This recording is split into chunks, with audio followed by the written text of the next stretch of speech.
For October, I wanted to make a Halloween special, and what is more Halloween than a scantily clad broad who only has a passing resemblance to what she's supposed to be? Look, I'm a simple man with simple desires. I like robots, video games, crack, and women. So if at any point I can min-max and combine any of these things, I am intrigued. So when I first heard about Big Firebird about 6 years ago, it had my curiosity. But then I saw the figure itself. Now you have my attention. But none of that really matters because this is not the Big Firebird Nice, but instead this is the CDL-02 Alt. This figure is basically just a retool of CDL-01 RC, and that figure is basically just a copy of Big Firebird. So this is a retool of a knockoff of a third-party figure. So needless to say, I wasn't sure how to set my expectations. One could say that it was spooky how unaware I was. I wouldn't say that. Start in the mode that no one buys this figure for, it's Alt mode. I know this mode does not have the assets that make the robot mode unique, but this is legitimately an underrated aspect of this figure. Besides, some of the fun does bleed through. It takes RC's inspired design, but somewhat underwhelming execution, and does it justice. It so elegantly combines elements of the smooth curves along with the harsh edges and points. This is for real a bitchin' car. The little details only further elevate this thing, such as the slightly pink translucent pieces like the head and tail lights along with the windshield. Then that brings us to the detailed interior. Honestly, I think the interior is just as detailed as it reasonably should be. The only issue I have with this mode is that the back half can have trouble connecting correctly, along with it looking slightly lopsided, and the back end is a little gappy, a problem that will soon be remedied. For size comparisons, we have Bumblebee, Red Alert, Optimus Prime, and my last review, the AS Toys Iron General. With all that said, I think this might be one of my favorite alt modes of any figure I own. No joshin'. It feels so interesting and bold while it still pays its respects to its inspiration. It's a Cybertronian mode that doesn't just look like a bunch of shapes forced together to vaguely look like something, just so the figure could transform. There was clear planning and thought put into it, and it shows. So surely going from this beautiful vehicle mode to the slender frame she'll have will be a nightmare. Alright, this is a nightmare. The first time I did it at least. When I first transformed it, I hated it so much, I didn't transform it for weeks, which is very unusual for me. Normally I transform a figure about 3 times back and forth to get used to it. Not this. One and done. But when I went back to it and did it a few more times, it was fine. It definitely still has its moments, but I started to get used to it. It probably didn't help that I got this figure used and I don't think they transformed it correctly. Hopefully it wasn't too used. I made sure to give it a good wipe down regardless.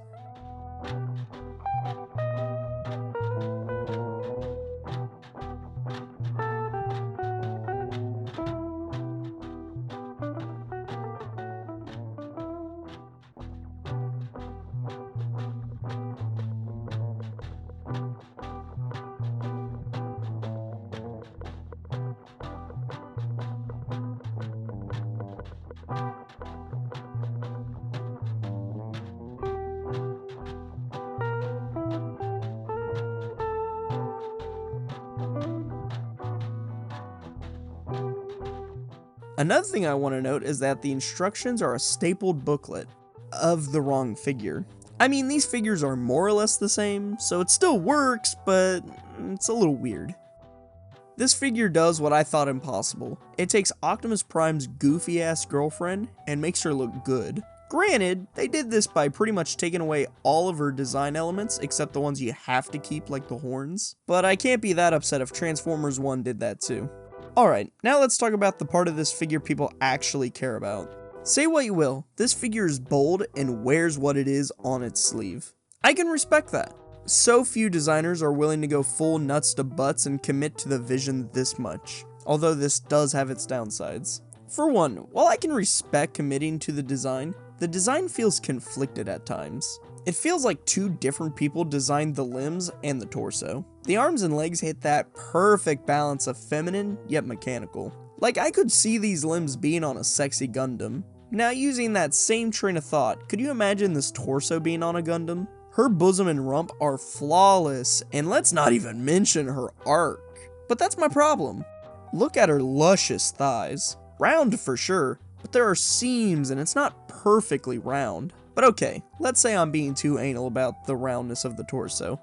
That still does not explain the belly button. Kinda the same problem with her head. The head itself looks good, but the face looks like it's from Transformers Prime in all of the worst ways. I should clarify, I don't think it looks bad, just weird. Her colors are interesting. The whites and reds have this really nice metallic finish, but the pinkish red bits look really flat. Makes me almost wish the pink parts were more of a rose gold, because as they are now, it kinda looks like a half-finished model kit. Which, speaking of which, that's how I would describe the feeling as a whole. It doesn't feel cheap per se, but I find that I handle this thing subconsciously, like how I would handle one of my old Gundams. It doesn't help that some of the joints are loose and some of the parts will just fall off randomly while I mess with it. The die-cast metal parts do help this thing feel higher quality. As far as I can tell, all the metal parts are in the ankles, knees, along with the pistons in the knees. Always love working pistons. The hips, and the shoulders. All this weight below her hips helps her stand unassisted, but under her backpack there's a port for a stand, which will be necessary for more extreme poses. I'll go ahead and say that making the backpack stylized to look almost like ribbons yet again prevents it from just feeling tacked on, but instead makes it part of its personality. But you could go ahead and fold up the backpack to make it less apparent. You can also take these two parts up here and move them to her hips.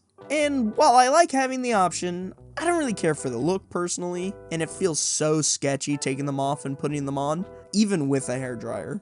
For no reason at all, that hairdryer reminds me about her other accessories. That's a call forward. She comes with a pair of fists, open hands, trigger hands, and a right sword hand, along with a more relaxed left hand. Using her one sword hand, she can hold, well, her sword. Decently detailed with little bits of paint. We can also use the trunk bit from the vehicle mode. Turn this antenna bit 180 degrees, and we can plug it into her forearm.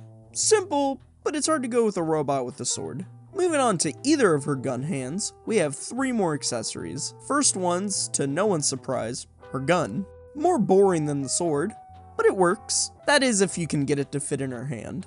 Now you can get it to fit if you use a hairdryer again to soften the plastic. Good fit, but not really worth the effort in my opinion.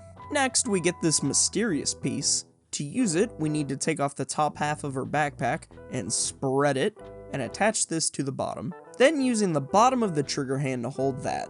Not a very good fit, but with some work you can get it there. The last accessory for the gun hands is this energy arrow. Normally stuff like this really isn't my tempo, but the magical girl design and color kinda works here. You can put it in her hand like so, and it looks fine from some angles, but it's really difficult to get it to look good without a forced angle. The last and most infamous accessory is her squishy titties. Look, I got the figure, and I like it, so I'm not gonna act like I'm not a bit of a degenerate. But this is just plain weird. Not only that, it doesn't make sense to me. I don't want my big robot woman to be squishy. Besides, it's really annoying from a display aspect because this silicone material collects dust like nothing else, and it's super annoying to clean. While I don't like the squishy part, I kinda do like the pink around the collar. Just an interesting look. So to swap out her fun bags, you just pull up the top half and slide off the old ones and put on the new ones. Next, I will show you the posability, which is unfortunately the most disappointing element of this figure.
Honestly, none of the joints are terrible, but they all could have been better. But even so, as long as you're willing to get creative, you can pull off some really nice poses. Bumblebee, Red Alert, Optimus Prime, and Iron General. I legitimately feel this is a decent figure that's actively brought down by the very thing that makes it unique. While it's a fun gimmick to go super sexy transformer, it also gives it a bad stigma. One that is deserved just from the gooning boobs alone. But I honestly believe that if they toned it down a little, this would be the go-to masterpiece scale Elita 1. Although, now that I think about it, I believe this is one of the only options anyway. Huh. Today's fun fact from Are You Shitting Me? 1004 facts that'll scare the crap out of you. Fact 908. In 2013, a 14-year-old boy died while playing hide-and-seek on the Texas Tech campus. The victim accidentally ran into a large statue of a bull and impaled himself on one of the horns.